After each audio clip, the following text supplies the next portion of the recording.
Did you see that? I tweeted earlier. There's no Italian wizards. Can you believe that? I can 100%. Yes. I'm yes. surprised with knowing J.K. Rowling. I'm surprised she didn't doing arrivederci.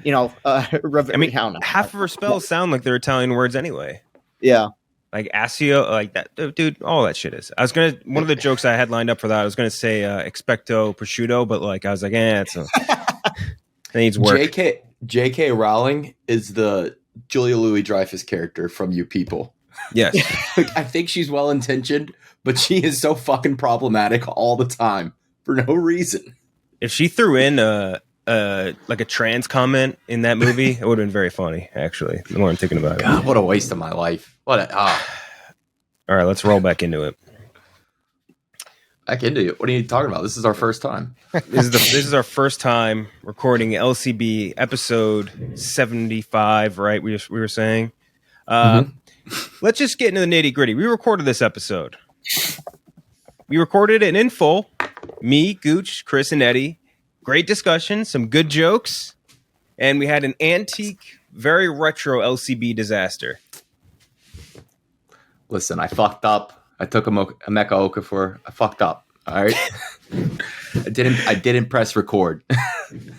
Which is a vintage LCB mistake. I was saying in the chat before, the second episode ever of LCB, me, Trill, and Jeff spent, I want to say 2.5 hours talking about Transformers the last night. Jesus. And it didn't record. We didn't press record. So we had to redo the entire thing. But in this case, we're not going to try and redo all the organic conversations that we had. We'll touch on the same stuff that we touched on, but we're also going to add in a quick little draft. I've got new takes. I've changed my mind on everything we talked about earlier. Well, we'll touch on those. We're also going to do a draft of actors that we think should make a comeback in honor of the whale. But we'll touch a little bit on the whale. We'll touch a little bit on You People. And we'll touch. Oh, that sounded weird. I'm going to take that one back. Touch a little bit on You People. Yeah.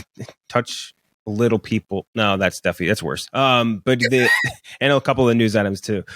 We could start with we all generally loved that last episode of The Last of Us. Chris, you were actually not on when we talked about this because you had come in a little bit late. I was on a call. What did you think of it? Loved it. I think this is the high point of the series so far.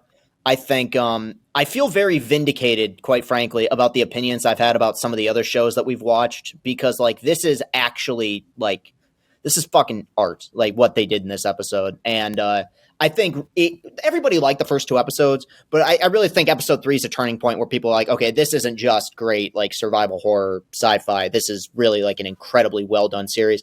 And I feel like I'm going to ask this every week, but okay, I was gonna make a joke. I'm not going to. There's no way all of that was in the game, right? No. So spoiler alert right away. Was not in the game. In the game, no, you didn't say anything that was spoiler yet.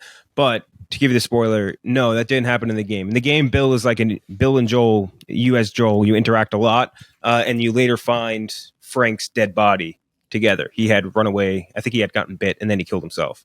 So that scene is brutal on its own, but the way that they did this was even more brutal. Yeah, and character driven and emotional, and the best Nick Offerman's been in anything. I mean, he's not to say that he's ever bad, but give him all the awards. I mean, he's incredible in it. I really think, and we've talked about the video game curse on here. They've really cracked it with this. I mean, obviously, because. And it's ironic that it's based on a game because this episode felt like a side quest, but I mean that in the best way possible. Like, did it expand on Joel's story? Maybe not necessarily, maybe not a ton, but it sure as hell enhanced, how I felt about the series as a whole and made these characters a lot richer. This is what you should do with television since you have more time to let these characters breathe and grow and develop. So, yeah, I think it's fucking fantastic, honestly. Yeah. Yeah, I think that was our general feelings too, because like when you play the game, right, you get a lot of backstory on Joel and Ellie and everything like that. But to get like a different perspective of how the apocalypse went down, which they're doing a lot in this, like that is cool. I think it's very, very cool. And I think that love story was destructive. That was just mean what they did. Yeah, just mean. Yeah, and I finished up that Bengals game. I was telling them, Chris, I finished up the Bengals game. I'm like depressed. I'm like, all right, I got to work past this. I can't let this ruin my week. It has. I'm like, all right, at least I have The Last of Us to go home to. Big, long episode of The Last of Us. This will be great. This will put me in a little better spirits because I get to watch good TV. And then they just lay on what Eddie describes as the 5-minute opening to Up, stretched out over 50 minutes, just ripping our guts out. Good Lord. Up. Yeah. That's literally what it was. It was 120 minutes of Up, of the beginning of Up. And it was, which that was your observation, Eddie. That it is an astute observation. Very. I really like, now that I've had more time to think about it, because earlier I was saying that I think this will be a divisive episode, not because of the gay stuff, but because it's a deviation from the game in a pretty big way that they haven't done so yet. Mm-hmm. But I think I like the decision, because now you go into future episodes, you don't have to just expect a 1-to-1 adaptation. They're going to do more stuff, not only just expand on the lore, but change some of it too, in ways that I think was beneficial. I think this is a smart move for the show. I think this was a smart deviation. It was interesting to see that backstory, that people can, live through this terrible pandemic and, they're finding happiness with each other. Exactly. It was good. Some cool stuff, good songs. That song they played, that orchestral song, I looked at the name of it later. The one they used during the dinner scene. Oof. That one, that's a cheat code for crying. I really like that. Oh my gosh. I mean, it was, and really what this show's doing too, it's for these long episodes to go as fast as they're going. And the ending too, with the note and walking in and seeing the flies in the food and the dusty table and everything, it just fucking hits, man. Mm-hmm. It hits. And like I said, I never played the game. I know nothing about what I'm in for. I know nothing about the real version of the story, but it's been really good so far. Yeah, that's what makes me excited for you. You get we know partially, I guess the general endpoint of the series, and I'm just excited for you because you're going to get to see some crazy shit. Which is I know awesome. they confirmed also. I can't believe they've already confirmed it, but season 2. And apparently it's going to follow part 2 also. The second game, which I'm sure will be interesting. They're going to change shit up on that. They'll change shit up on that, I think, they're going to deviate a lot from if you don't know, Eddie, the second game came out and is very divisive. Some people fucking say it's better than the first one. Some people hate it. So, really? Yeah, but the first one is universally I've never met someone who played it and didn't love it. So great game. Before we get into the rest of the stuff here, this episode is brought to you by BetterHelp. This show is sponsored by BetterHelp. When you're at your best, you can do great things, but sometimes life gets you bogged down and you may feel overwhelmed or like you're not showing up the way that you want to.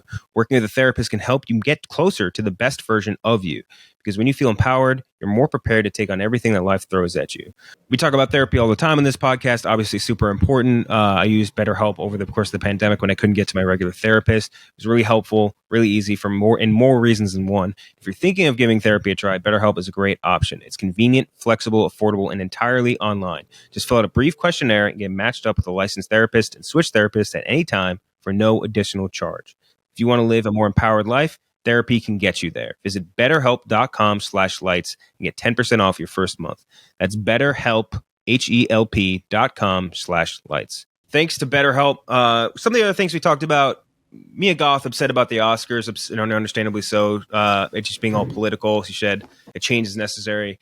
No, you have to say it in her voice. Absolutely not. So Eddie, huge horror guy. I know you were big on Pearl and X, and also you're big on just horror movies in general. Yeah, I mean, listen, I think this is a genuine complaint. I think it's one of those two. It doesn't come off as sour grapes, because if you've seen both of those movies, you knew how great she was.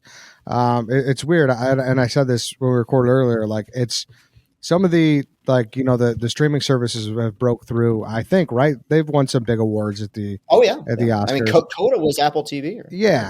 And it's just horror. I don't know, horror just cannot seem to break through. I don't know what has to be done for it to break through, at least for a nomination. But I don't know. I think she's a genuine gripe. I do. So I get it, I guess.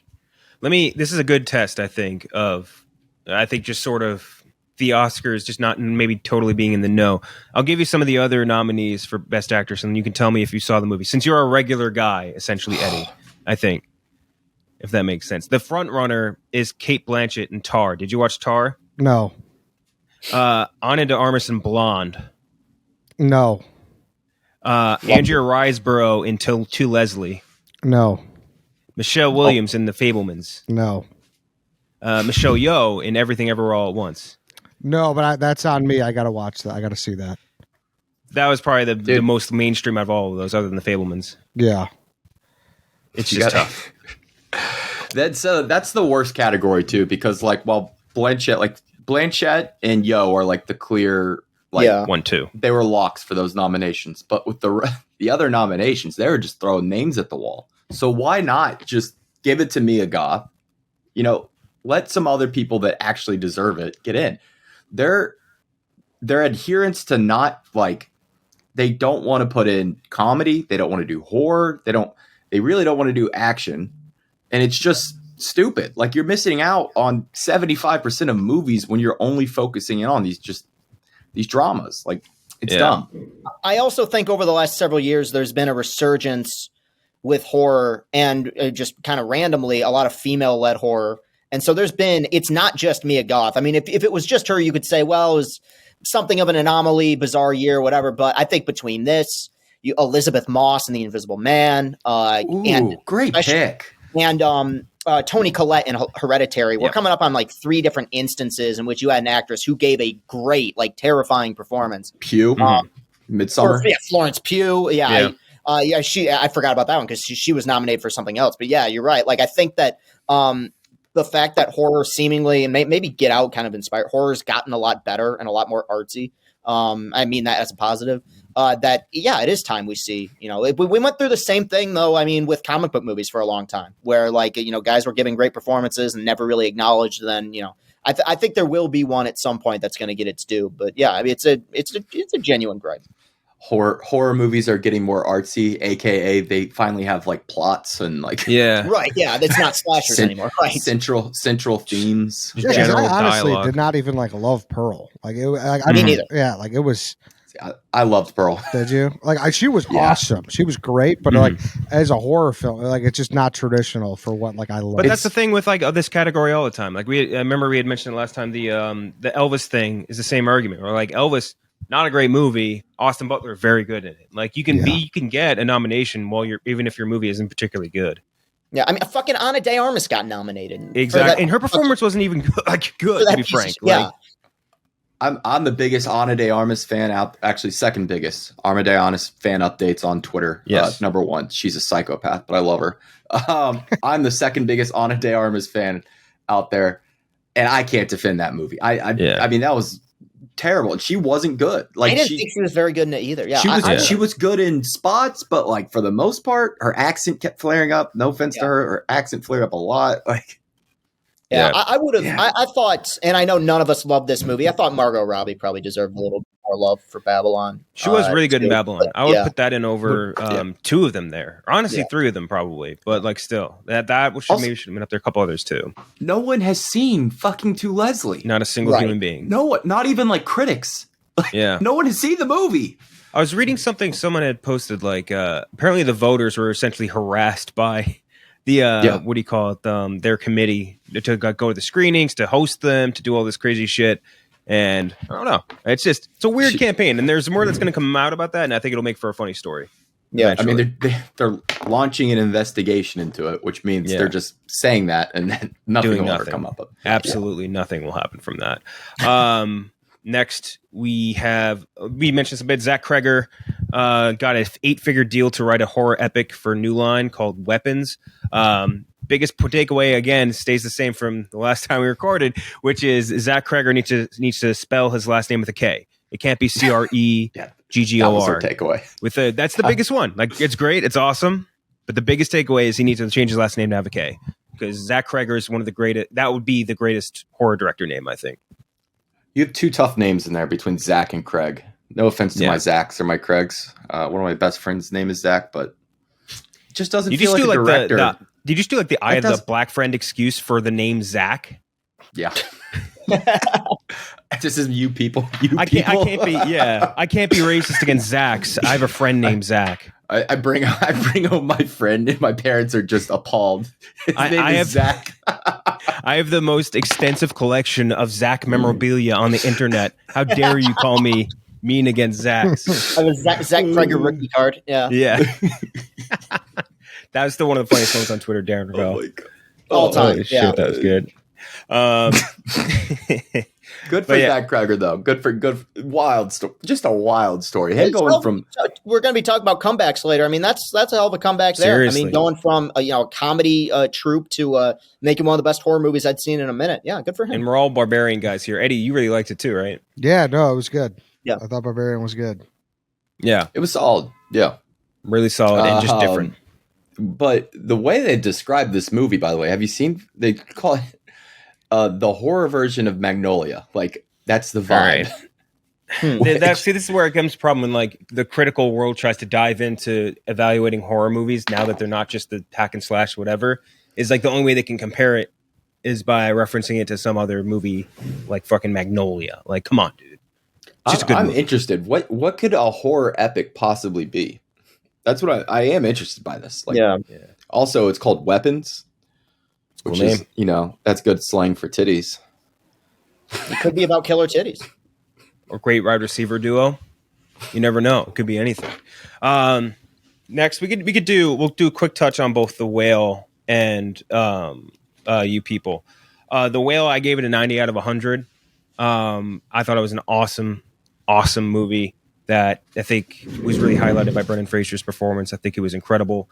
And for a guy that is so like took such a long break from acting inadvertently, basically to go from like before that break doing comedy, romance, and then just do something this emotionally deep, I think it was exceptional. He really killed it.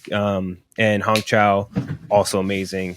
Really loved like the condensed and was an intimate sort of feel of the play setting. It's a Darren Aronofsky movie based on a play. Thought it was great. So Eddie, you had texted me right after you seen it saying how much you liked it. So give me your thoughts on The Whale. Yeah, I mean, listen, obviously Brendan Fraser love aside, like, you guys are. LCB is a Brendan Fraser podcast, right? That's widely known, and he did great. He got nominated. But I think this movie hit on so much, and there were two scenes in particular that I want to talk about that we brought up in the last show. And one was the realness of the delivery driver scene. Just if and we talked about it, Chris and I delivered pizzas for a summer in college, and just you've always just had those kind of customers that you're just like so. I don't want to say enamored, but you're just so intrigued by. There's like some type of mystique. Like there's some guy that just would always say like, "Hey, like throw all the jalapenos you got onto the pizza," and I was always like, "Who is this guy?" So just like that whole scene of him and just the realness and the rawness of him going outside to pick up that pizza and them locking eyes. Like, I don't know, there was something about that scene that really struck me. And I thought that might have been the best scene in the whole movie. The other one was the one where he was Googling his blood pressure and he had the candy bar. He looked it up, he picked it up, he put it down.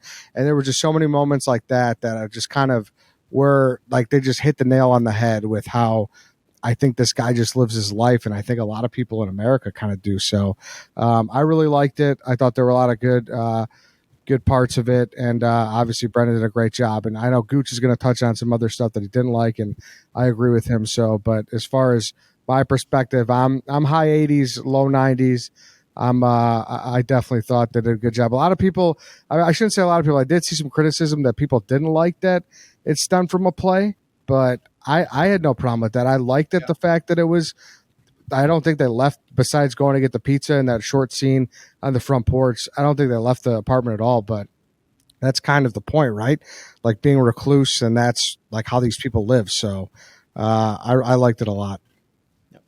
Yeah, I agree. I agree from a technical aspect. I think that was a genius decision. Like, that's very smart. It was a very effective storytelling decision. Like, you felt what he felt. Like, that aspect ratio too, like you felt like you're in the room, the close-up shots from like down angle, like it looked good. Like it achieved the intended effect, which I told this story also in regards to the sound, which it sounded great, but I thought they had added in something during my showing because like every 15 minutes while I was watching it, you would get just this loud like shaking noise. And I thought it was part of the movie, because I was like, oh, he's experiencing like hypertension, like he's so large, like that's probably what he felt, and that's like an interesting device. And then I realized that I'm at this old dumpy theater called the Angelica, and it's right next to the subway, and it was just the subway the whole time. Would have been cool, stupid. More people got to think about doing that in the future. Chris, actually, he did a Q&A there like the night before. I wish I had gone to that show. I'm like, hey, Darren, listen. In post, once you do the DVD home release, why don't you add this in? Oh. I love this. It was one of my favorite movies of last year. I have it at a 90 as well. I think it was number 3 on my list. The ultimate comeback performance, the ultimate believe the hype performance by Brendan Fraser. I mean, it's everything you've heard, just capturing the physicality of the role. I mean, it's amazing. And I love, you alluded to it, Gooch, just the claustrophobic feel of the way that this is directed with the aspect ratio. Usually I think that's kind of gimmicky when people do that, but I thought I thought in this particular instance, it was great. Love the performances. Sadie Sink, I think, is excellent. I do agree with you guys. I feel like her character at points was a little bit underwritten, but I think she did a great job. And I don't know if I said this on here, but I'll repeat it. There, what maybe it's the red hair, but there's something about her that I kind of get, like, she's so natural with her acting. She reminds me a lot of like Emma Stone in a lot of her earlier roles. I think she's fantastic. But yeah, I mean, it's Brendan Fraser's movie. And it's Brendan Fraser's character, and I really appreciate the fact, and Aronofsky is a master of this. He makes movies about really flawed people, but he never really asks you to root for them. He never says, well, they're misunderstood. Well, they're actually good people. I love the way this movie captures and tackles grief and loss and pain and addiction, but it doesn't do it in a way, at least I felt, didn't do it in a way that felt preachy. It's excellent. I really think it's a movie that people can go see. And I think it's accessible too. I mean, obviously it's depressing, but I think if you know anyone who's struggled with any sort of addiction at all, there's a relatability to this, just in the sense that, especially with Hong Chau's character, just wanting the best for this guy and just won't fucking stop. And he's so past the point of no return in his life. So I think it's an excellent film. It sticks with you too after you see it. Exactly. Yeah. Chris didn't mention this, and I know you don't even know this, Eddie, but Chris is actually like public enemy number 1 for India's TikTok or India's movie account. I started World War III. Yeah. Yeah, the movie fans in India despise Chris. They are not fans because what'd you do?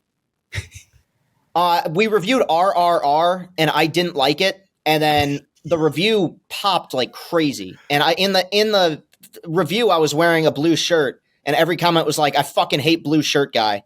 And that's been consistently going on. I still get tweets about it. It's our most viewed video, I think, on the LCB YouTube. It's crazy. It's the first time in my life I've ever felt persecuted against for my race. I've actually gotten comments that said you should go back to your own country where they make I'm like, okay, you mean where we make real movies? Okay, sure, yeah, that's fine. No. Well, here we go again. No, but yeah, I know it's I don't know how that happened, because I remember that was so funny because I just imagined Gooch like in a lab keeping track of the numbers. He messages me being like, you understand, this is like our most popular review ever. Yeah. It was some like, I don't give a shit about this movie, and then all of a sudden it was like the biggest thing in my life for a week. And you became the public enemy number 1, I guess, for a new fan base. Oh yeah, over aspect ratio guy. The Snyder cult got a hold of me this weekend because I was doing a random AMA on Twitter, and somebody said, if you could strap one film director to a rocket and shoot him into the sun, who would it be? Now I don't take that as I want to murder somebody. Like, okay, I just didn't, and I was like, I don't know, fucking Zack Snyder. I don't like his movies. And then 3 days later, I got 100 quote tweets from the Snyder army being like, you're too dumb to understand his movies. Why would you want to murder a man? Somebody said, why would you want to murder Zack Snyder when Roman Polanski's still directing movies? I'm like, hey, fuckhead. I'm aware of the fact that one of these guys is a criminal. I just it's like, no, I think you really want to do it. I think you really want to kill him. Like, sure. Yeah. I think, yeah. If that's what your takeaway was, I still, yeah, this and the Mike Trout tweet that I sent about him being in the playoffs. So got just tons of traction this week. That was funny. Yeah, I don't know. I like to try to have a good time, but Snyder has it. It's so weird. Zack Snyder's adamantly come out against people doing that, and yet they still feel this weird need to defend his honor. All joking aside, he seems like a lovely guy, and I don't want bad things to happen to him. But his fans are fucking annoying. He also doesn't see any of the actions his fans do, because all he does is go on his own app. I don't know if you knew this, Eddie, but so Zack Snyder has his own social media app. I forget the name of it. I always say it's Veritas. It's Vero. Yeah. So he has his own social media app where it's just like him posting random movie news. So like journalists have to follow his account or download his app so that they can follow like up on movie news. And like that's the only app he uses. That's it. Whoa. Yeah. Wow. He's like Jeremy Renner. Like the Jeremy Renner app. of drugs. Yo, speaking of which, Jay Leno, what the fuck? Did you see his tweet the other day? We didn't talk about this earlier. Yeah. No, we didn't. You didn't see his tweet? No. Oh my God. I want to pull it up word for word. Fired to the sun. Yeah, what did he say? I gotta find it. Was it about Jeremy Renner? Yes. Yes. Hey, I want to read it. Jeremy Renner. He got run over by a snowplow. I'm gonna read it word for word so that I don't misquote him. I was riding in my motorcycle up in Lake Tahoe, and I came around the corner and bam, crashed into Jeremy Renner's snowplow. I laughed. Like, what the fuck, dude? It's like 2 weeks. This thing happened 2 weeks ago. Yeah. He just got out of the hospital. Yeah. He's posting pictures from the hospital. He broke like 30 bones. Hey, Leno's taking lumps too, man. He's got his face on fire. He motorcycle threat. I mean, that's what I said. Jeremy Renner should have quote tweeted and been like, "Nice burn, Jay." Yeah, it would have been a great comeback. Dude, by the way, if I could fire any director, your answer is very cordial. Let's go ahead and answer this. If you could fire any director into the sun, who would you pick, Kendrick? Baz Luhrmann. Baz Luhrmann. Figure. Baz Luhrmann. And Baz heads are going to come after you. Who's a Baz head? I'm shooting Wes Anderson into the sun. Baz Luhrmann has no fans. Not a single fan. There's what no Wes Anderson fan's going to do to me. Fucking that's the guy who did Elvis, right? Yeah. Dude, yeah, I'm with you. What the fuck, man? That was so fucking infuriating. He did The Great Gatsby too, which I've said before, I think is one of the worst movies I've ever seen. Remember when the first trailer for Elvis dropped and there was like a 3-minute intro with Baz Luhrmann just talking? Yeah, dressed like fucking Karl Lagerfeld. Yeah. He like thinks he's the star of the like he has easily among all of Hollywood, at least in like the relative mainstream, the most abrasive movie visual like appendix that's ever existed. Every one of his movies. So he also did Romeo plus Juliet. You ever see that, Reddy? Good movie. Is that's the Leo one? DiCaprio one, yeah. I don't know if I've seen that, but obviously I'm very aware of it. It's just every movie he makes is just so visually like it burns your eyeballs. Your retinas are screaming at you after you watch a Baz Luhrmann movie. Oh, speaking of Leo, you brought up a very interesting movie that we had not heard of. What was it called again already? Don's Plum? Don's Plum. I was shocked you guys never heard of it. So I feel like we should do an old school watch along to that maybe. Yeah. Might have to bring that back. So, Eddie, you tell the story. They didn't want it released because it was just too vulgar. That's what I understand. So like it came out in 2001. So like Leo's like, just kind of rising. He's on the rise, and it's Tobey Maguire, Kevin Connolly, and Leo. And the deal was it was supposed to be like a short film, and it wasn't supposed to be distributed in the US and Canada. And then like the director was like, no, we're gonna do that. And then there was a big lawsuit, ended up getting blocked. And because he was worried about his reputation was going to take a big hit if it came out. So it's like a huge story. And I don't know. It's kind of fascinating if you look into it. Yeah. Here, I'll try the same joke again. It would have been arguably the second worst thing to happen in 2001 if that movie had been released. They also, the director leaked it on, what was it, savedonsplum.com? Yeah, that's what I'm trying to find. In 2015, he leaked it on freedonsplum.com. In the website, he still posts the whole thing is on YouTube for free if somebody wants to watch it. See if this website's still up. It's still up, and he posts like semi-regular updates on it. It's like the front of it's like a blog almost. It's really fucking weird. Dude, this guy's a serial killer. I know. He's almost like the guy who directed, what was it, Rideshare? The one that like stalked me and didn't understand anything and like did a full YouTube video stalking my page. That was crazy. Shout out to Rideshare. Bad movie. How can you have to email him?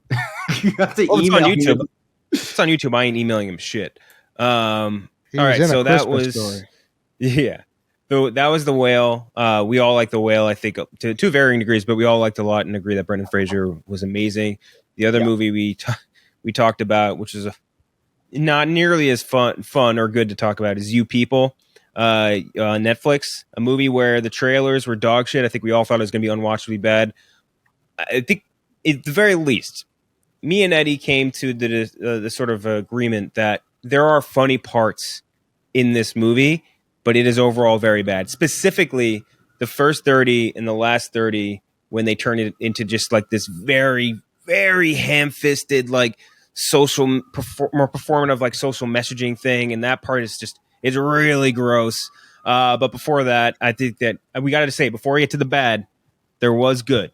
The David Duchovny obsession with Exhibit, funny, right? I think we can all agree that. That was a funny bit. Like I said, that's something my dad would do. Not like word for word, but my dad is obsessed with Ludacris and the Big Hands video. It's just like one of those things. Dads just kind of get fixated on one thing, and like he read the fucking Exhibit Wikipedia at his daughter's wedding speech or his son's wedding speech. Like that's funny. It's funny. Sorry, just it's true. What else was funny in that movie? The Eddie Murphy in Paris scene where he's I hadn't got to that part when we did this the first time, and then I went and finished this movie because I'd only watched the first 20 minutes of it. The Joe Rogan joke was good. Joe Rogan joke was good. The Andrew Schultz wedding toast was very funny. That was funny. That was very funny. It's like I stormed the Capitol. Yeah. The interactions with Matt Walsh, like his boss, the finance guy, I thought was very funny. I don't know. Someone brought this up before we were recording the dozen. We were talking about it, and Vibs was like, "Why the hair? Why'd they make his hair like that?" Like it is kind of odd. There's no hype beast out there rocking those curls. That's the ugliest haircut I've ever seen in my whole life. It's greasy. It's miscolored. He looks like he aged like 30 years overnight. Yeah. Jonah Hill. You're not allowed to talk about his appearance. Well, what's the deal with that? He won't do. I mean, you know about this, right? He doesn't do circuits anymore for promoting his movie. He doesn't do it. He won't do any of the promotion things. Oh, I just thought he looked like he was out in the sun too long. People talking about like the way he looks. Oh, well, I'm not. To me, it's not a weight thing. It just looked like he was out in the sun or like for like way too long because he was like the tannest person in that movie by like a country mile, which is crazy. Yeah, and especially with that blonde hair, he looked like Mickey Rourke in The Wrestler. Yeah. Do you think he looked at himself and he was like, I kind of look like Bradley Cooper in A Star Is Born? Yeah, probably. Oh, he looked good. He just looked like he just moved to Miami. He just spent too much time there, and he just got. Yeah, I think he would have looked. Happens to the best of us. Cut the hair.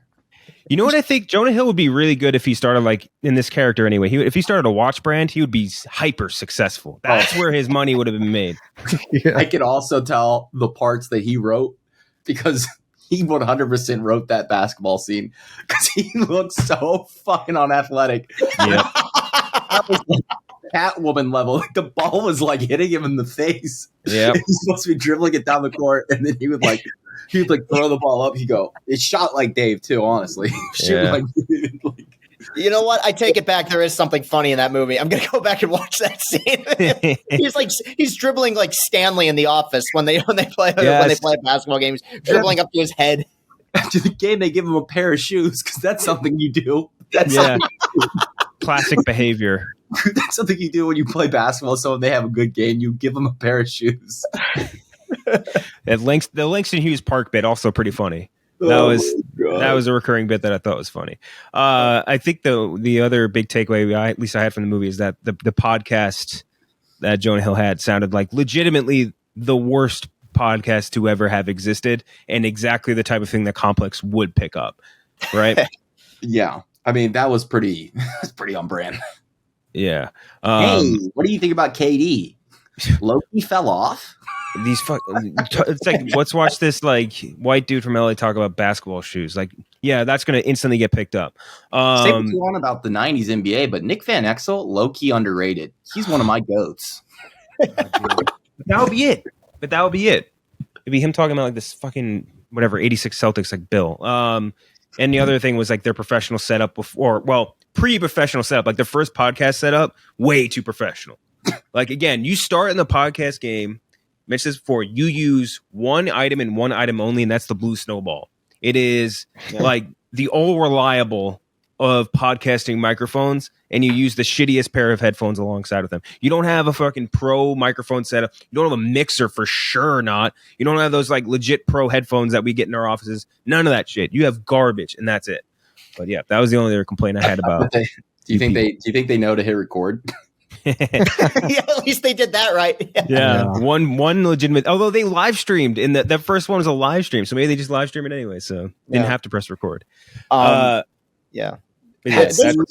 When they're outside the shoe shop at the end, and they're just like, it's like Julia Louis-Dreyfus and Eddie Murphy like fixing race relations in America. Like that was awful. Fucking after school special. Yeah. Listen, the Netflix movie bar is low. Very. It's low. There were a couple moments I kind of chuckled at in the first hour, I guess, but it really, really tapered off, I thought. But I don't know. I guess my expectations were low, so I guess it exceeded that, so it gets a couple points. But not like I wouldn't be rushing out of the room to recommend it to people, I guess. Yeah. This review is far more entertaining than the movie. I didn't like this at all. I didn't laugh fucking at all during this thing. I thought this was painful, dude. I mean, it sucks because I really do think it's a unique premise. It's something you could go off because people try to act like there's not a divide anymore when there is one. There is when it comes to interracial relationships and how they're handled. But it's just the big problem, and it's a problem I have with a lot of comedies, is every character, you're just under the assumption every character is an idiot. And even like the whole idea, and it reminded me because it's obviously kind of trying to be Guess Who's Coming to Dinner. But then they remade that, remember in 2004 with Bernie Mac and Ashton Kutcher. And I'm not saying that that's an amazing movie, but like Bernie Mac was funny and you kind of like felt bad for Ashton Kutcher. I mean, I haven't seen that movie in forever, but like here, Eddie Murphy's a complete asshole, but Jonah Hill is a total loser. Like that was my big problem with him in this movie. I couldn't find myself rooting for him at all. And you go back. I'll make this joke again. He gave a great performance as Michael Rappaport. Trying so hard to appropriate himself into a culture that he doesn't understand. I didn't like this. This will probably make my top 10 or bottom 10 list at the end of the year, just because there's nothing worse to me than like painful, like lowest common denominator comedy. And for a movie that wastes so many talented people, it's a frustrating flick. Yeah. I think that's the worst part about it, is that it's just so many talented people. Yeah. And we know that Eddie Murphy can still kind of swing it, because if you've seen, and you had mentioned it last time, Gooch, Dolomite, like he's still got it. Yeah, and I don't think he of all the people in this, he's the one that came out of this the most unscathed, because his character is an asshole, but he's written to be an asshole. I don't think he was bad in it. I just felt like the movie let him down. But see, here's the thing. Like, I know you say like they're like make these like people, you're making them out to be dumb, but Julia Louis-Dreyfus's character, like there are so many of these people that just do treat like black people or whatever like they're like objects like that, you know? And it's just like they're just so fucking tone deaf and stupid, where it's like, dude, just treat them like normal people, you know? And I don't know, like it's just something. That character exists, but I think they turned it up too many notches. Fair, but like I don't know. There were parts of me that was like I don't know. Yeah, I don't know. No, I get what you're saying. I think those people are for sure real. It's just, again, they did need to find a better balance. Yeah, for sure. If that makes sense. Did you watch this as an interracial couple? Did you watch this, Jack? Yeah, she loved it. She was a big fan, and I was just like, this shit sucks, dude. What are you talking about? She didn't like the ending though. She hated the ending. Thought it sucked. But most of the things in this situation did not apply to us, believe it or not. Oh, really? wasn't a big problem. Okay, before we get into our draft of comeback actors we want to make comebacks, let's talk about Rocket Money. All right, let's talk about Rocket Money. The average person has about 12 paid subscriptions. Think about that. If you've only subscribed to a handful of services, you might want to double check. With Rocket Money, you can quickly identify and cancel all of your unwanted subscriptions. Rocket Money, formerly known as Truebill, was a personal finance app that helps you find and cancel unwanted subscriptions, monitors your spending, and helps limit and lower your bills all in one place. Over 80% of people have subscriptions that they forgot about, like a streaming service that you bought to watch one show on, or that free trial that you never even used. Rocket Money will quickly and easily identify those subscriptions for you, so you can stop paying for the ones that you don't want. Simply find the subscription that you don't want and press cancel, and Rocket Money will cancel it for you. No more long hold times on customer service or tedious emailing back and forth. Rocket Money makes canceling subscriptions as easy as a click of a button. I used it, found a bunch of subscriptions that I wasn't even using. I had one for Xbox Live that I even had an Xbox in something like 3 or 4 years. So shout out to Rocket Money, formerly known as Truebill. Just to stop throwing your money away, cancel unwanted subscriptions, and manage your expenses the easy way by going to rocketmoney.com/lights. That's rocketmoney.com/lights. rocketmoney.com/lights. All right, thanks to Rocket Money. Going to do now a draft again of actors we want to make a comeback. Let's start out. Eddie is going to go first, then Chris, then Gooch, then me. So Eddie, you get to go first. All right, is there any parameters on this? Like what's the length of the comeback? Like when was the last time we've seen them? Like a bit roll, you know what I mean? I think we can debate each one. It by ear, yeah. Yeah. Okay. We'll figure it out. All right. My number one overall pick is pretty easy then. I mean, it's time. It's time for the Mac Man to come back. It's Macaulay Culkin. No, that's a great pick. He's only in like commercials and stuff anyway. Yeah. We're all ready. His brother's big. His brother's in Succession. His brother's huge. His brother's great. Yep. His brother's great. I really like that. Yeah. Well, Rory, hey, shout out Scream. Yeah. Are you a Scream fan, Eddie? Yeah, I was going to say that too. Usually that's my call to LCB is when Scream's up. So I thought I'd get the call in March when Scream comes. It's a little early this year. We'll bring you back. I need other Scream fans in here. They were acting like there's only one good Scream movie when in fact there are 5 good Scream movies. No, that's just not true. Unless they came out and no one heard of them. 5. He said 5 other good Scream movies, though, Chris. Macaulay Culkin's great. Right, yeah. Macaulay Culkin's a great pick, though. Curious what he's up to. I think all I know from his post, like Home Alone, or when his adulthood is that I think he dated Brenda Song for 5 minutes, and then like that's it. He did that commercial, the Google commercial for Home Alone, and then I haven't really seen him much else. He's been on a lot of podcasts. Like he's been on Red Letter Media stuff, and he was on Rogan a few times. It's cool. It seems like he's grown up to be a generally well-adjusted person, which we rarely ever see from child stars. Sadly, So it's to me now. I'm going with somebody who is popular, much older, but popular right around the same time. I don't know if it's possible for them to make a comeback because I think they officially said like they've retired from acting and left the limelight. But comedic gold in the 80s. One, Rick Moranis. Yeah. Is my pick. Great pick. I remember it was a few months ago, right, when somehow Ryan Reynolds got Rick Moranis to be in one of his like gin commercials or something. Yeah. And everyone's like, holy shit, Rick Moranis is alive. It would have been – he's the one person who they did not bring back – I'm sure they tried to – for the new Ghostbusters at any point. I would like to see, because he was always funny. He's always amusing. So, yeah. Sad story, too. Why he had to stop acting. So – that'd be since all they do is reboot IPs now, that'd be a fun one to bring back is Honey, I Shrunk the Kids. It is. Yeah. It is coming back. Yeah, they're making a new one, and I believe he's attached to it. Yeah.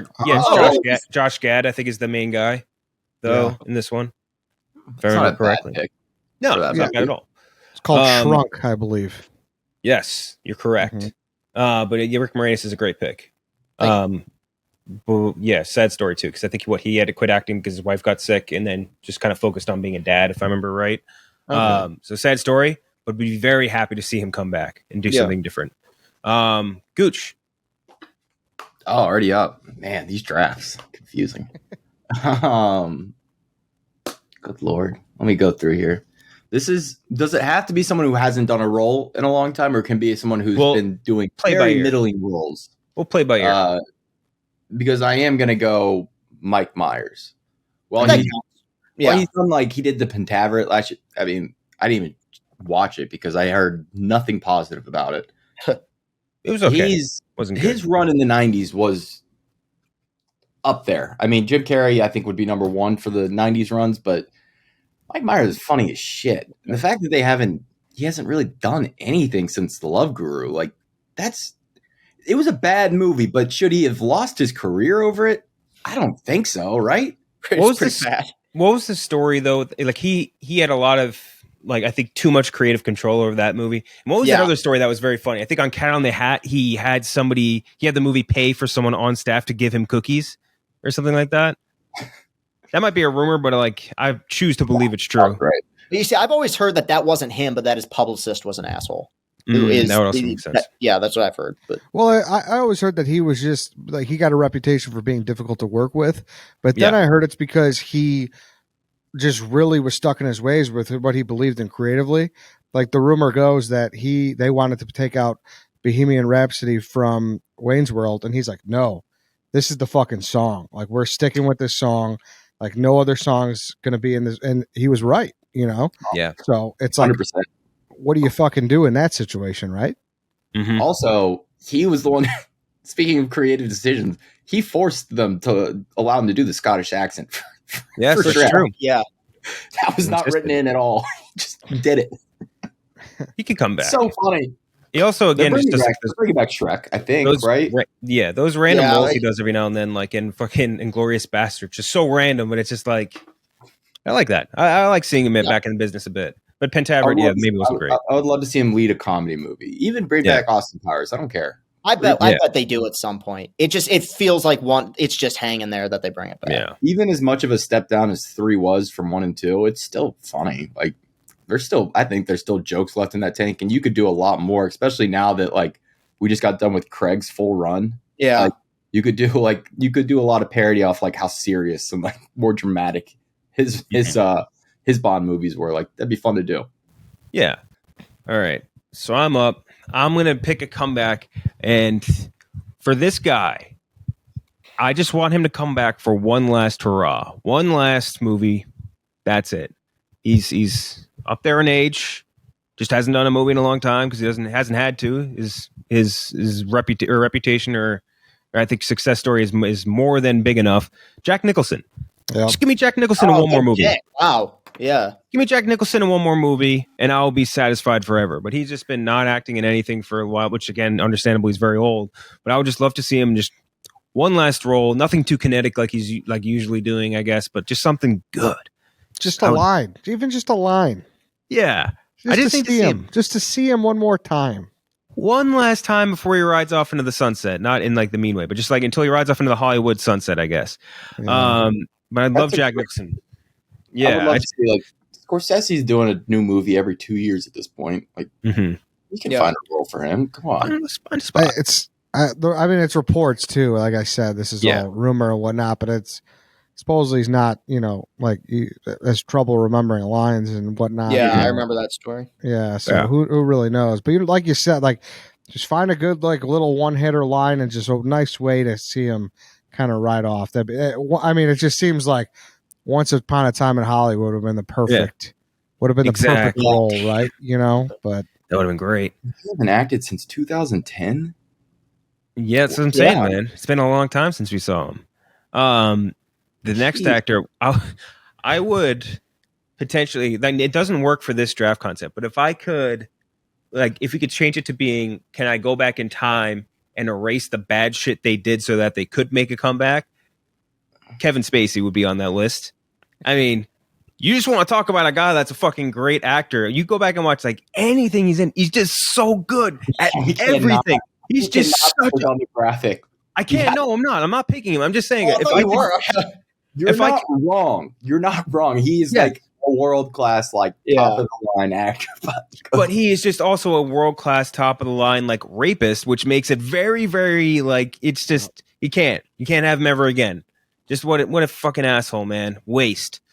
But so I'll actually have to pick, let's say, this is where it gets a little bit tougher. I think Sean William Scott. I think I'll pick. Okay. I think Sean William Scott, I mean, he hasn't really been in much over the last, like, however, I guess, decade. But, like, every time he shows up in something, even if you start from, like, 2010, it's like he's always good. Like, when he showed up as, like, Mac's cousin in It's Always Sunny, like, hysterical. When he showed up in, what was the, even, like, The Goon or whatever it was, like, the hockey movie, that was a solid movie. Good movie, yeah. He was good in that. He, and him in Role Models, like, hilarious. Just absolutely hilarious. The dude has the chops. I feel like if you could just put him in, like, one more thing, like, get him something to get his comedy career off like up and running again. I feel like we could really be onto something. So I'm going with back-to-back Jack Nicholson, Sean William Scott, combination of people that everyone always associate with each other. I feel like the game just kind of moved away from like what he's good at.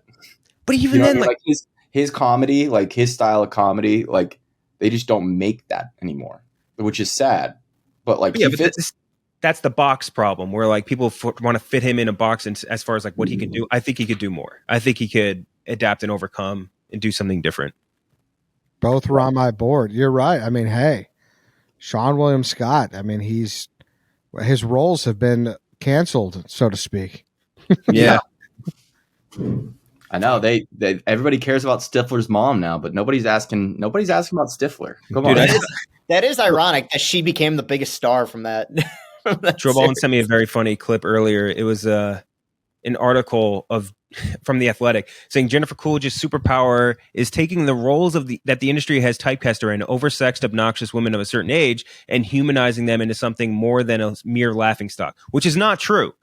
Which is just not true. These roles that you're talking about, she is like, you're laughing at her because she's so fucking ridiculous. That is the point of those characters. Like, literally, if you go and look at Tanya's death in The White Lotus, it's her blindly running around a fucking boat shooting people until she falls overboard like fucking Buster Keaton. Like, that is not, she's not subverting your fucking expectation. Like, that's the point of the role. You're laughing at what she's doing. It's just people try to read too much in that sort of shit. Gooch, you're up. Trying to decide. I'm going to go. I mean, does it count? Yeah. Does Eddie Murphy count? Because Dolomite was his last real lead movie. That was 2008. That was 5 years ago. And before that, he hadn't done shit. Like, he really hasn't been doing much. Yeah, I'll count it. I would absolutely count it. Yeah. Because, like, he's another guy where it's like, good Lord, the run he had early 2000s. Like, I mean, the 80s, obviously, and then, God, this guy. He's making a movie every 5 minutes and then stopped. So yeah. So Coming to America, completely forgot about that.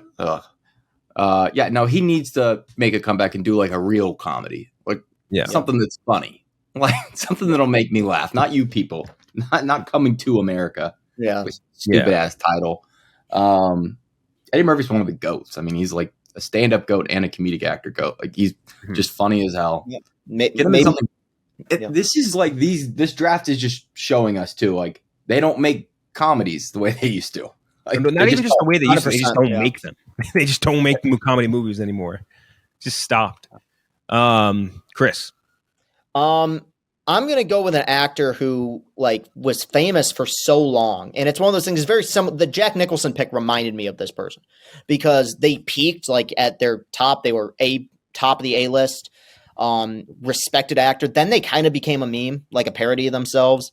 And people forgot that they're actually an amazing actor. Christopher Walken. I want to see Christopher Walken come back at some, because the last thing I can remember him being in, the last big project was Seven Psychopaths, which he was great in. I thought he was awesome in that. And he's another, like, because of the music videos and the dancing and, the Pulp Fiction scene with the watch up his ass, like, people forget he was like up there with like De Niro and Pacino as like one of the respected actors of his era. Like, he's an Academy Award winning actor in The Deer Hunter. So Deer Hunter, man. He's another one, like much like Nicholson, one more like great role, like send off role to be like, hey, I've had a hell of a career. And like he's always been so charismatic and funny. Like, I'd love to see him back. He's really good in Severance, and I think he's done a couple other TV shows since. He did one where I think he was like, what was it? There's some British show where he plays like a convict or some shit. I forget. I don't know the name, but I just see commercials for it. He's doing like other things like that. But yeah, it's like his like serious dramatic movie career, I feel like kind of took a turn post Cowbell SNL moment. Yeah, and then he kind of got cast in movies like Balls of Fury and stuff like that. Well, that's a funny movie though. That movie, that's another one that we were talking about. I remember when we recorded this before, we were talking about Malibu's Most Wanted. Like, Balls of Fury, that's a movie. It'll make me laugh every time I watch it. Yeah, I'm sorry. Fucking what's his name from? Shit, Dan Fogler. Dan Fogler. Yeah. Damn, what's for his name? The old boy from Mars Needs Moms. No, not Mars Needs Mom. The fucking wizard, Fantastic Beast and Where to Find Them. Yeah. He's talking about. You're talking about what's his name? God damn it! Terry Crews. Dude, what was his name? James Hong. No, I'm talking about in Fantastic Beasts. Fantastic Beasts. Oh, like Snizzleworth, Bogsworth, or whatever was his name? Some character name. Oh wait, no. What's the Ezra Miller character has a very funny name. Yeah, well, that's Newt Scamander. No, well, Newt Scamander's name is very funny, but I forget his name. Eddie, you got back to back. Jacob Kowalski. Jacob Kowalski. Yeah. Nice Polish boy. Yeah. From New York City.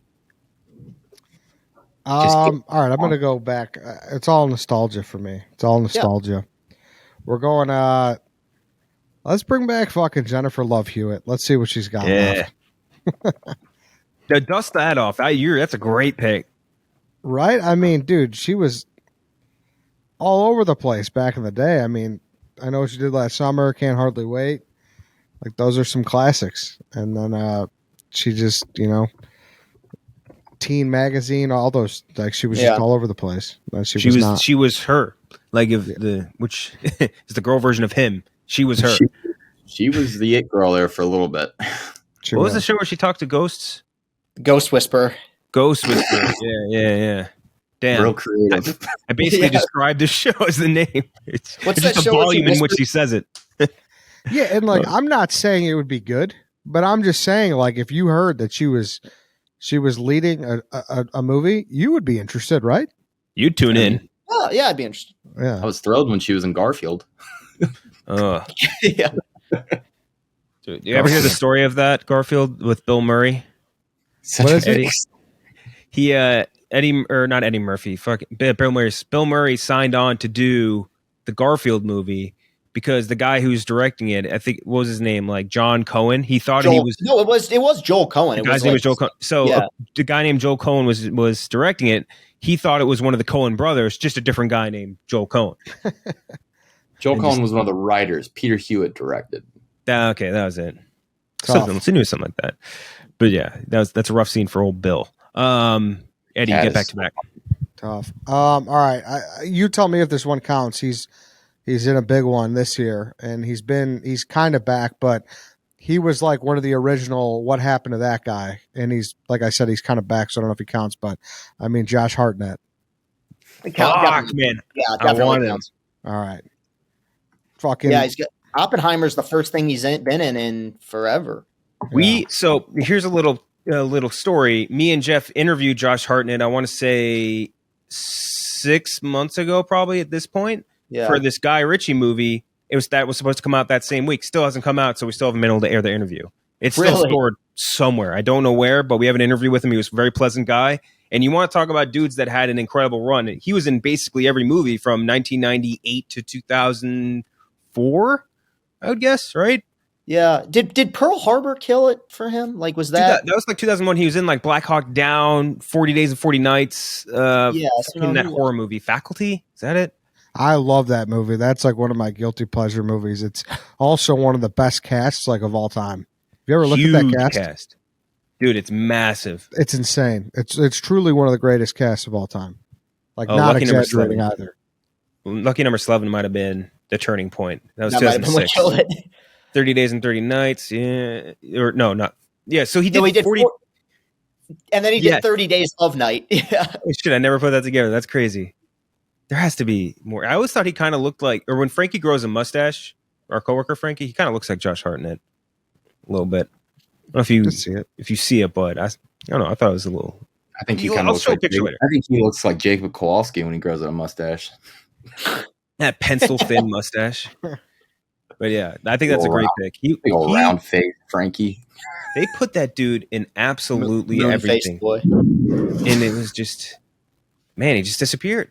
Where did he go? He's the Brandon Jennings of the acting world.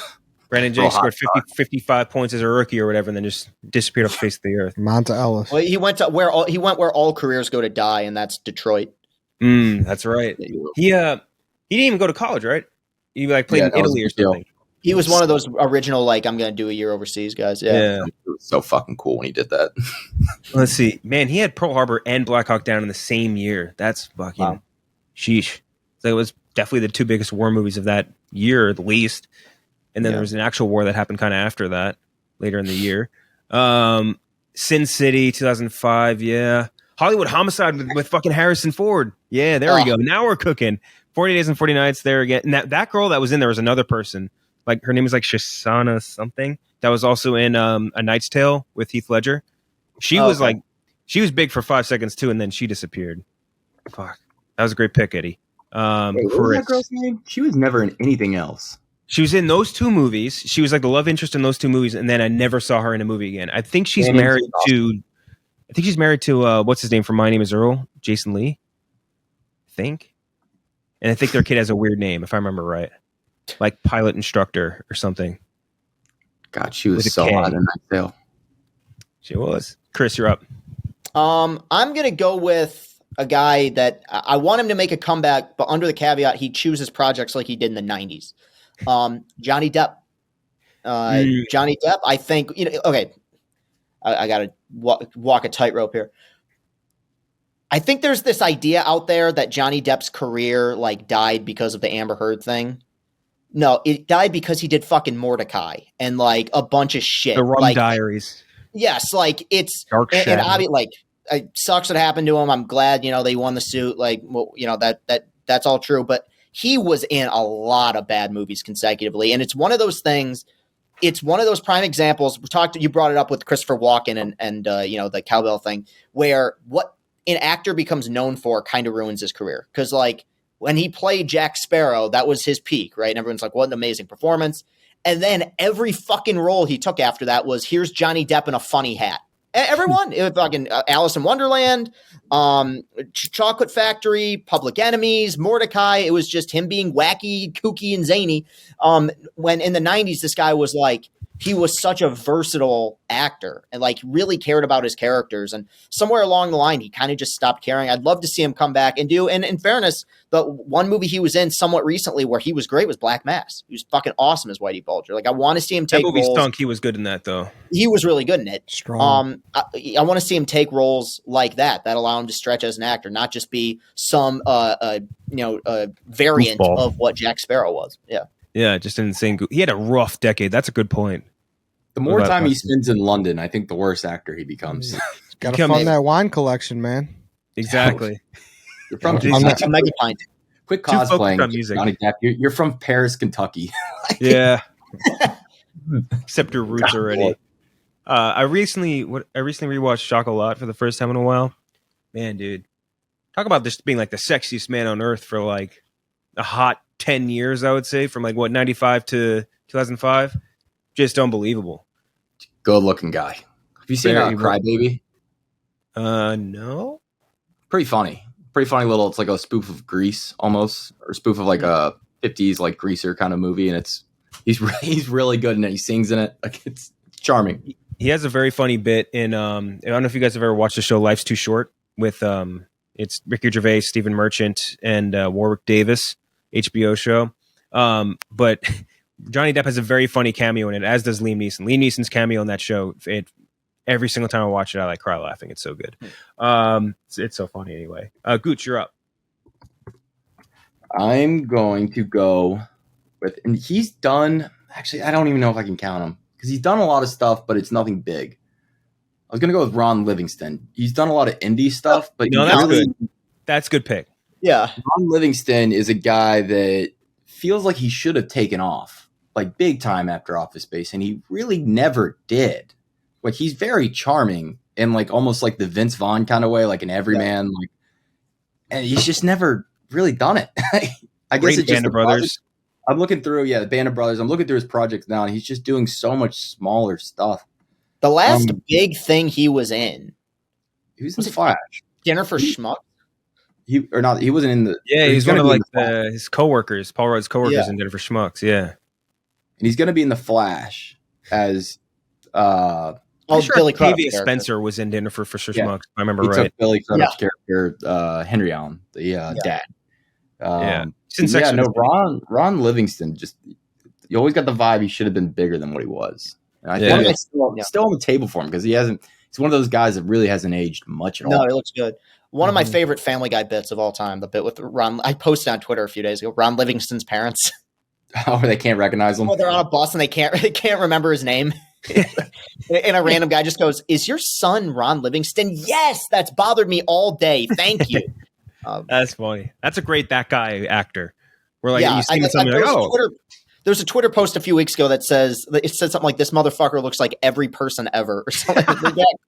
Yeah, there should be a movie with him and Kyle Chandler. I feel like they could play brothers in a movie. Yeah. He's an everyman. You can just see yourself in him. Yeah. All right. I got back to back. I'll start with Avery Brooks. I was tweeting about him the other day. I don't know if any of you have seen Star Trek Deep Space Nine, the superior Star Trek series. But Avery Brooks, he was the star of that. He was in American History X, The Principal. He was in a bunch of other really, really good movies. And then he just kind of disappeared. And I was reading about it more, and like he apparently was like blacklisted from Hollywood and I couldn't figure out exactly the reason why. But he was in so many really, really good movies and is always like the best part of them. And then he just like kind of fell off the face of the earth. He's probably not. People might think I'm like drafting him too high or something, but like because he's not like a giant name or anything. But I think he's just legitimately an exceptional actor that I just haven't seen in anything in a while, and I would love to see him back in a movie. After him, it gets a little dicier. I would say Jerry Seinfeld. Jerry Seinfeld, like he just kind of sits back collecting his $50 trillion Seinfeld checks and like doing that stupid car show that nobody watches, like other than old people. Like I would like to see him. Not in like a dumpy CBS sitcom or something, but like something funny. I would like to see him in a funny role. I like if you could have Larry David stop making Curb and make a new show with Jerry Seinfeld. I'd watch that. Although I'd rather watch Curb in either way. But yeah, I'd like to see Jerry Seinfeld in something, not B movie and not whatever. He's making some new movie soon, I think, and he cast a few people in it. Popped. Yeah, that's right. The Pop-Tart thing. But who did we interview that's in that? Fuck, I don't remember. The way they pitched it was really interesting, though. I remember that. I can't remember how they pitched it now. Shit. Yeah, they pitched it as like an arms race movie, the Pop-Tart. Yeah, fuck. I really can't remember. But I think so that's my back-to-back. Avery Brooks and Jerry Seinfeld. Gooch, you're up. I have one or two. You got one. You have one. You have two. You have two total left, but you have one pick. Okay. This movie reminded me of another person. You people did. I'm going to go with him. David Duchovny. A guy who should have something on TV that's big. Say what you want. I think he's a good TV actor. Yeah. I don't think he's a great movie actor. His movies, the X-Files movies, as much as I love the X-Files, one of my favorite shows of all time, those movies stink. But he should have the Christian Slater role in Mr. Robot. Like that's the type of role he could easily kill. Exactly. That's a perfect role for him. Like he should be on a big time TV show. I don't know what it is, but there feels like he's got stuff left in the tank. I mean, he did Californication, which was a good show. I don't think it's great like some people think. I like it though. He checked in for Sex Addiction during the filming of it. Took the role a little too literally. And yeah, get him back on his feet. Not you people. I don't need to see more you people. Mm-hmm.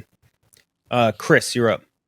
I'm going to go with an actor that my buddy once referred to this guy as the best movie star that never was. Like it seemed like he was on the verge of popping in the early to mid 2000s. And every time I see him in a movie, I'm like, God, I really like that guy. And he was in one of my favorite movies of 2021, which was The Kid Detective. And that's Adam Brody.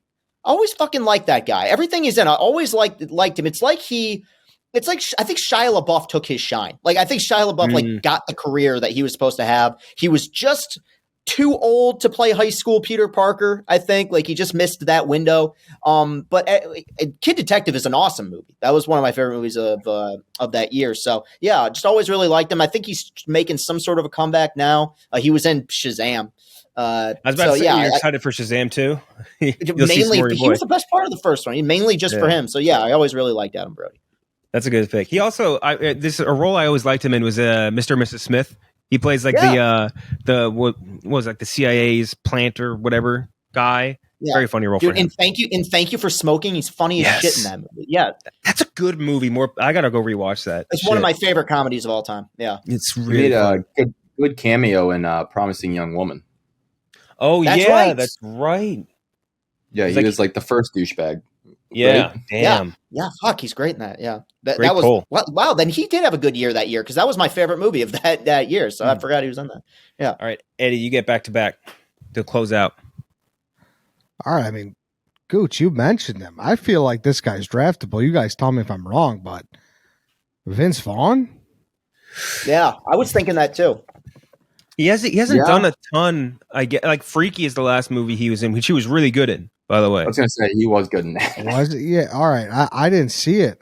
That's not like a big thing. Like that's He's not a Vince Vaughn like iconic role. Like that's he does like S. Craig Zoller movies and shit, like Brawl and Cell Block 99 and what was that? Dragged Across Concrete, which and that was with Mel Gibson, who would also, I guess, kind of be considered to a degree in one of these type of drafts. But like he's really good in those movies, but it's also not. Or even what was the Garfield one? Not Heartbreak Ridge. That's Hacksaw Ridge. Hacksaw Ridge. Like he was in that. Yeah. Saw it in that, but like, he's not doing a Wedding Crashers, which I'm assuming you're more talking about, stuff like that. So I'm looking at it right now. His last big one, I guess, would probably be Delivery Man and the Internship. That was 2013. So we're a decade out. Right? Did his season of True Detective kill him? Oh, that was so bad. It was bad. That's tough. That was a tough spot for him, and it's not his fault either. And guess what? That was in 2015, which is hard to believe too. Jesus, that's a long fucking time ago. Damn, that season. I don't know. Bad, like if you don't want to count that, I understand. But like, I feel like there's definitely an appetite of people to be like, I haven't seen Vince Vaughn in forever. I think. Okay, so I think that's a fair pick. Just put on the graphic Vince Vaughn in like parentheses in comedies.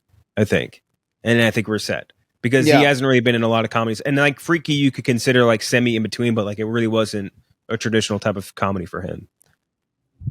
Look at this. Yeah, I did Fighting with My Family, which is a good movie. Good movie. Not really his movie though. That to anyone. Nice little wrestling movie. Arkansas was good. It's such a small. Arkansas was solid. Yeah. Small movie though. Hey, all right, maybe I'm just missing them. I don't know. No, but those characters in movies. I agree in the theme of the draft. Like he definitely needs a comeback. Like that's not. He wants to be a star again. Yeah, those are all like indies. Well, in Arkansas, what was his character's name? He had like a cool boss name. I forget what it was. Frog. Yeah. Wait, really? That was it? Yeah, Frog. Oh, damn. It just was not a very cool name after all. It was just kind of a name.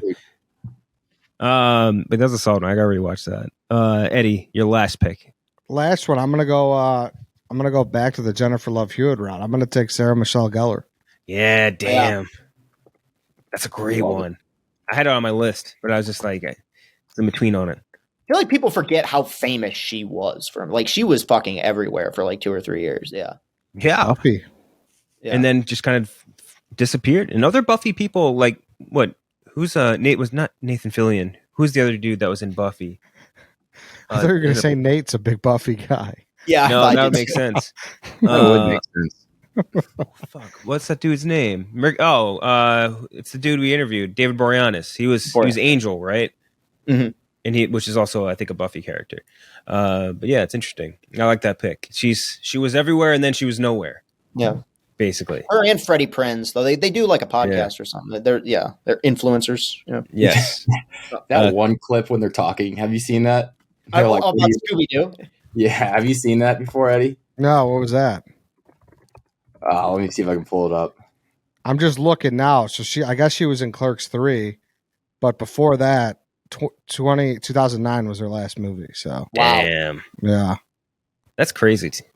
Yeah, how'd she not like parlay that into something? I don't know. That's hard. I mean, she was in a lot of shit though. I saw. I think I saw that clip that you were talking about for like 2 seconds, and I would skip over it every time. It was just a picture of Freddie Prinze wearing his podcaster headphones, and I was like, I don't need to. I see the thumbnail, and I'm like, I'm good. Swipe right by it. Although Freddie Prinze Jr. was on my list. Okay, Chris, your last pick. My last pick. Okay, it's kind of a jokey one, but he's become a larger than life figure in more ways than one. And this would never happen, but I would love to see him come back because he's burned so many bridges. I'd love to see him come back and make one more shitty action movie. Steven Seagal. I would love to see Steven Seagal because, if you've ever watched an interview with him, he still thinks he could be like Steven Seagal from the 80s. Like he still thinks he could beat the shit out of any of these guys. I can't remember where it was. Somebody asked him who's the biggest, toughest guy in Hollywood. And somebody's he's like, could you beat up Jason Statham? And he chuckled, of course I could. Mm-hmm. Even though he's fucking massive right now and everybody hates him. Just one time, Steven Seagal in another action movie, send off, do like what Jean-Claude Van Damme did with JCVD would be awesome. Yeah. So yeah, You said Seagal? yeah. No, but there at least in the 80s, like with this really bad run of crappy action movies, there's an allure to that sort of movie. The same that was with Jean-Claude Van Damme, but Jean-Claude Van Damme was like more likable than Steven Seagal. Who isn't? Yeah. I saw what do you call it? I was rewatching Executive Decision earlier this week, and like they would just have him in a movie where he'll be playing like a Navy SEAL or something, and he's just sitting there like overweight. He would have a ponytail for some reason. Yeah. And he'd just like run up to a guy and do like the stiffest karate chop and just drop him. Or he does like the grab him by the neck. He does, yeah, and he's like an Aikido master, and like they have all those clips of him like facing down Aikido people and just like barely tapping them, and they go flipping fucking them flying. Over. Yeah. It's so funny. And he's like, what? He's Putin's number one guy, no? Yeah, no, he's good friends with Putin. Everybody, he's worst SNL host of all time. Yeah, no, quite a rap sheet. Yeah, I mean, I'd watch a fucking movie with Seagal as the villain. I mean, that would come on, Gooch. That would get you up a little bit. Make one more Expendables, and put him. Yeah, everything I find out about him, I like him less. Oh no, he's a horse's ass. Like I'm not, debating that. It'd just be funny because I think the movie would probably stink, and it'd be funny to see him try to beat people up. Yeah, Eddie, did you see The Menu? No, I did not yet. No. John Leguizamo's in there, and he plays a washed-up actor who's just kind of a douchebag and like name drops all the time. And like John Leguizamo, like the whole like promotion tour was like, yeah, I based the character on Steven Seagal. That's great. Just taking some shots. Yeah. Good. By the way, I did find the Scooby clip, and it is very funny. I'm going to play it. Let me see if I can share. How do I do this? There we go.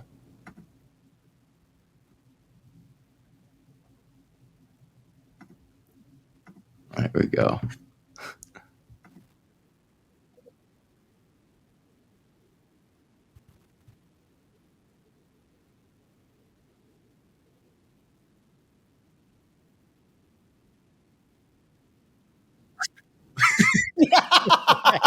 I have seen that clip. I thought you were talking about a podcast clip. Yeah. Like asking him like why like Sarah Michelle Gellar's giving this nice in-depth like why Scooby was so resonant with the children of America. Freddie Prinze just comes in with he was a talking dog. It's a talking dog. I mean, what more you need to know? That's great. Just a king of a himbo. That's a great clip. Gooch, your last pick. All right, my last pick. She retired recently, and it had a lot to do with like onset injuries. But I'm already missing her. Need her to come back. Adriana Chechik. Need her back in the game. that clip of her getting onset demolished. Injuries. On by that, what was it, mechanical bull or something? Or did she just jump in something? I forget. She jumped doing a stream. Shouldn't laugh. She broke her back. Yeah. Dude, all right, that get well soon. That fucking jump, dude, like the fact that it was on a live stream is what makes it tough.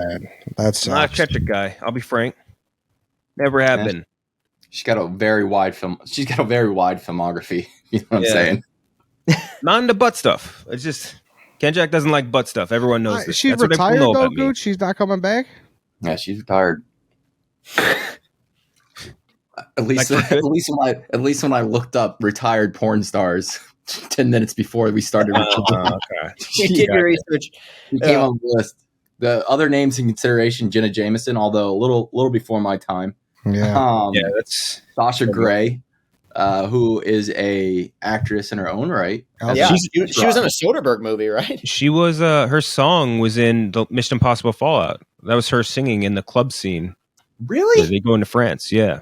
Entourage. Wait, Sasha Grey, the porn star? Yeah. Like she does DJ stuff now, and like she was like the featured singer on this song that was playing during the scene where they land on that nightclub in France after the Halo jump. Fallout's even a better movie now. Can't exactly. believe it. 101 out of 100. I got a couple left. I can tip picks, I guess now.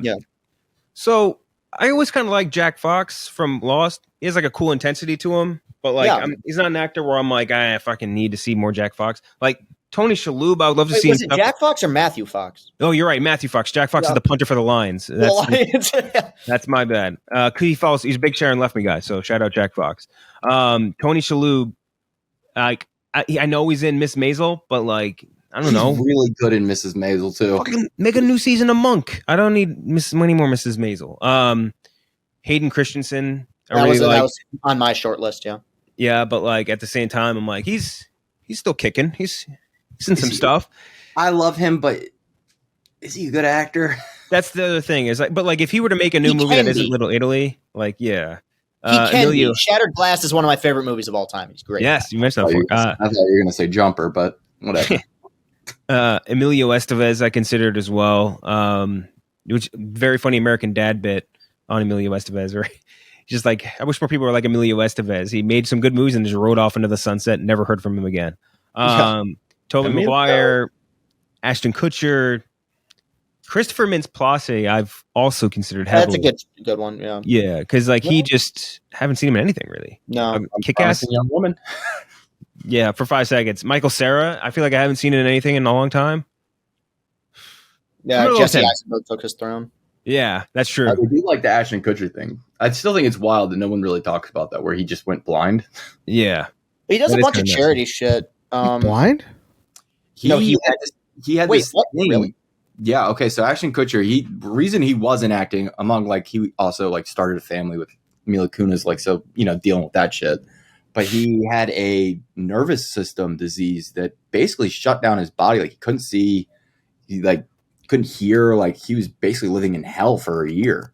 Wow. Mm-hmm. Is he good? But I take it he's good now because he's in that. He's good now, yeah. And so he's just now getting back into the game. Wow. Actually, the kid's getting older and he's healthy now. But yeah, no, wild. No one, and he didn't tell him. Well, the reason nobody talked about it, he didn't tell anybody until afterwards. Wow. Holy shit. That's why he kind of disappeared from the public eye. Yeah. All right, so I'm going with Michael Cera, and that leaves our teams as Eddie. You have Macaulay Culkin, Jennifer Love Hewitt, Josh Hartnett, Vince Vaughn, and Sarah Michelle Gellar. Chris, you have Rick Moranis, Christopher Walken, Johnny Depp, Adam Brody, Steven Seagal. Gooch, you have Mike Myers, Eddie Murphy, Ron Livingston, David Duchovny, and Adriana Chechik. I have Jack Nicholson, Sean William Scott, Avery Brooks, Jerry Seinfeld, and Michael Cera. It's going to be an interesting draft. I'm very curious. Yeah. The porn star edition is going to... I had another joke in there that would have been way worse. Okay, well, could we still? I was going to say Chris Farley. I almost went with. I actually thought that too. I almost wanted to go with. I haven't seen him in anything in a while. Yeah, the one I almost went with that was on my short list because it's an actor I love, and we brought up one of his movies, ironically, a few minutes ago. Aaron Eckhart. I feel like it's been a long time since we've seen Aaron Eckhart, man. Battle Los Angeles or something like. Yeah, it was movie that's a draft we should do is movies that had badass trailers that sucked. The trailers for Battle Los Angeles were fucking awesome. And the movie was just, it's not even terrible. It's it's okay. Yeah, it could have been way better. But he was always good. Yeah, he was in like obviously Dark Knight, but like think you're smoking the core. Aaron Brockovich. Dude, his handlebar mustache. His handlebar mustache from Aaron Brockovich is so funny. I like him. He's got an interesting. Oh wait, he did I Frankenstein or Victor Frankenstein. I think that's what killed it. Is he did I Frankenstein? Yeah. Wait, was it I Frankenstein or Victor Frankenstein? Which? No, I Frankenstein. Victor Frankenstein was the Max Landis one with Daniel Radcliffe and James McAvoy. Yeah, and James McAvoy. Yeah, that's right. Yeah. Okay, so that's our lists. Thank you very much, Eddie, for coming back on to do this a second time. Really appreciate it. Hey, happy to be here. Happy to be here. Scream's coming out. Excited for Scream 6, baby. You'll be on for Scream 6. That is the very least we can do for you. Let's fucking go. We'll be back on Friday with the long take and also Thursday with the bracket. And we'll have Jeff back, I believe, at the very least for the LCB episode. So thanks again to Eddie. From myself, Gooch, and Chris, we will see you next time.